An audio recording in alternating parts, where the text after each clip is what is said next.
Good afternoon. This is a post summary of the council meeting that happened last night. It was a really interesting night for us because it was the first time we went paperless and things went quite smoothly considering it was a new system.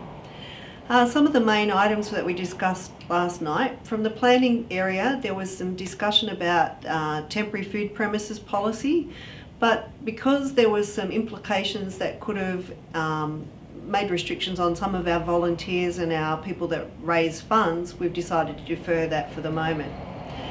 We adopted the Volland Development Control Plan, which regulates vegetation removal controls. That had been back to exhibition twice and we didn't have anybody make any extra additions to those. There were two voluntary planning agreements that went through, one related to 790 Montpellier Drive, The Oaks, and also 165 River Road, Tamworth. Both had significant developer contributions, and while we'd always like more, it had been as negotiated as we can. So hopefully we'll see some great things in those areas. Some traffic upgrades were passed and some line marking, certainly around Thelmere, and some no stopping signs on Warromby Road, just to improve the pedestrian safety.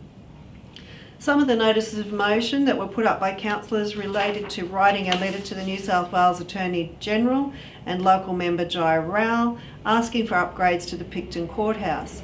Anybody that's around here of a Tuesday morning would appreciate that many of the people are standing outside and there's not a lot of room. If you're against somebody, then you're literally sitting next to them outside. We've got increased population and we need some improvement in that area. We were looking at the water restrictions and we've decided that it's probably time that water restrictions were imposed upon this area. Most of you out there would probably think when you turn the tap on that your water comes from Warragamba Dam. That's certainly the case for the people that live in Warragamba, but for the rest of the Shire, most of our water comes from the Nepean, Avon and Corridor dams. Water restrictions are usually only put in place when the average falls below 50% across all of those dams. Obviously Warragamba has most of the water, so while that might be an average, we could be really low on our water for this area and still no restrictions in place. We'd prefer their restrictions to come in earlier rather than later.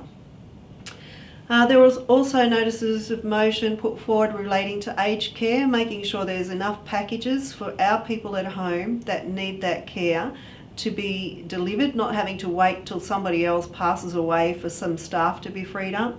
We talked about Jairal's retirement for politics, council branding and a waiving of fees for a new program called Alive.